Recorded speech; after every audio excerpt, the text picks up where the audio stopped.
kedua kakinya menuju majelis taklim, itu sebelum kita melangkah sudah diampuni dosanya oleh Allah. Berarti di antara jalan ampunan dosa itu datang ke tempat ngaji. Udah di tempat ngaji mau bisa kagak bisa udah duduk deh. Mau kedengerin, mau kagak, mau ngari, mau kagak, mau melek, mau tidur, mau simak, mau melonjor, mau apa ya, duduk di tempat ngaji dapat ampunan dosa dari Allah. Amin ya Allah. Jadi gampang.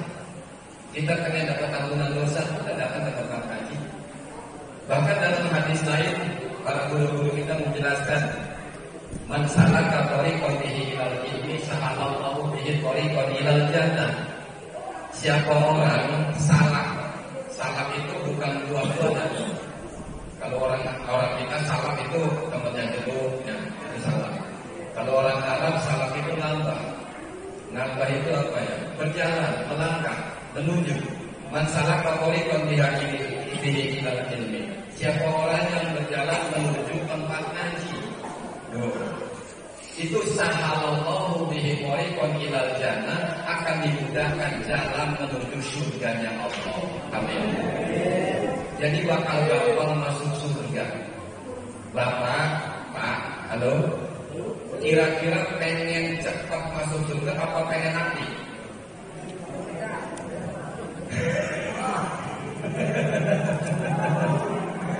Kalau ngomong pengen cepat berarti sekarang. Kira-kira pengen cepat atau pengen lama? Jangan mudah biar cepat masuk surga, ngaji. Artinya apa? Di antara amalia cara mudah untuk masuk surga, menuju jalan surga, ngaji gampang. Jadi saya sering ngomong sama rekan-rekan para asatid, jangan jamaah itu jangan dipersulit, jangan dibikin susah masuk surga susah, nanti orang kagak mau ngaji. Iya benar. Kalau disusah-susah udah gampang, jangan gampang masuk surga, udah yang penting mau ngaji. Ustaz saya mau orang-orang duduk dari majelis taklim. Ustaz saya mau baca fatihah yang belum pasai, udah duduk dari majelis taklim, sering datang tiap malam minggu datang ke sini ngaji. Saya tak tafakuri hadis ini Pak. Saya tafakuri kok gampang banget jalan surga, duduk di majelis taklim itu jalan mudah menuju masuk surga. Setelah saya tafakuri, jadi hadis Nabi bukan cuma dibaca, tafakkur itu gampang banget ya pengen masuk surga. Duduk ngaji doang. Ternyata memang luar biasa. Ini bahasa rayuan Rasulullah luar biasa. Orang yang tadinya enggak mau sholat, enggak pernah sholat karena sering ikut ngaji, dengerin nasihat dari ulama, dengerin nasihat dari guru, akhirnya turun hidayah Allah. Yang tadinya enggak sholat jadi mau sholat gara-gara ngaji.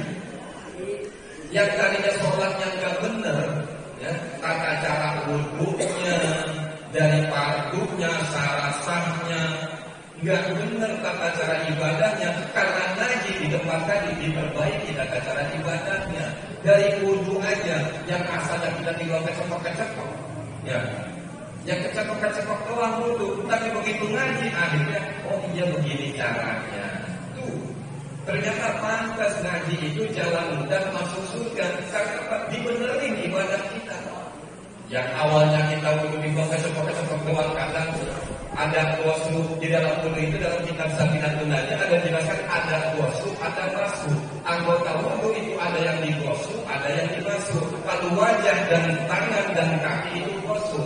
Goslu wajhi, goslu yadaini, goslu rijlaini. Kalau sirah, basuh ruksi. Nah, ini punten sedikit saya sambil berdiri ya Bapak ya. Bapak kadang saya banyak menemui punten ini dari tata cara ibadah. Maka saya tafakuri ngaji itu jalan mudah masuk surga. Setelah saya tafakuri banyak saya lihat di planet ini. Orang dari wudhu aja pantas, sholatnya nggak ada rasa. Dari wudhu aja yang mestinya digosok malah dirusak.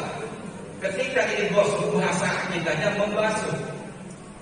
Di antara fardu wudu adalah ghusl wajhi, membasuh muka.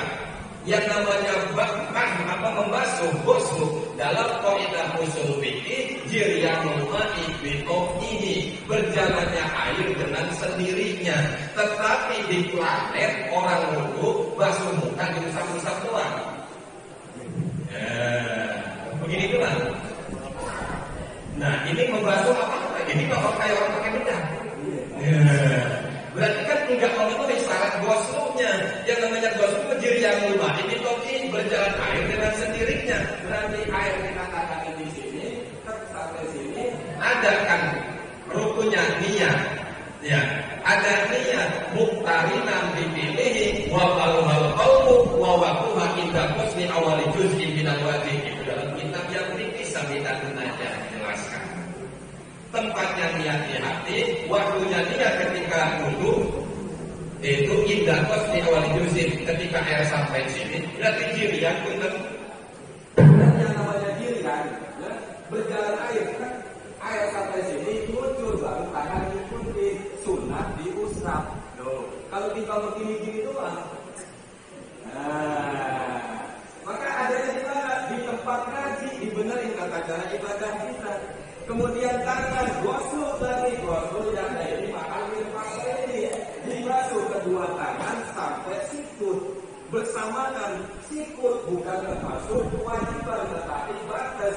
Wa'ekan dan ibadi ma'ayatibul wajib ilah bibi bahwa wajib.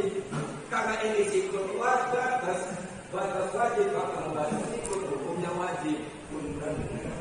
Akurat tidak bermaksud mendapatkan garam di lautan. Jadi sekedar berbagi aja. Artinya setelah saya tafakuri hadis ini masalah kotorikon, ya, kita menuju majelis taklim ternyata jalan sudah masuk surga dari wudhu aja karena kita ngaji sudah dibenerin kata cara wudhu kita. Ya, pantas nanti wudhu itu menjadi cahaya. Tuh, sampai sikut kita basuh dan dalam sunnahnya. Wa sunnatil wudu, sebagian daripada wa min sunnatil wudu, sebagian daripada sunnah wudu dalam kitab Fathul Qorib dijelaskan ketika membasuh tangan sunnah dahulukan anggota tangan yang paling atas. Bapak Ibu, anggota tangan paling atas mana? Anggota tangan paling atas mana? Sikut. Ada yang jawab sikut. Kalau sikut, menurut saya ini bukan anggota tangan paling atas. Kalau mancung mana yang di atas? Berarti anggota tangan yang paling atas ini jeriji. Berarti ketika wudhu jangan sikut dulu, sunahnya jeriji dulu. Ini dulu yang mesti kena tangan, jangan ini. Umumnya saya lihat di planet wudhu di keran ini dulu, sikut dulu.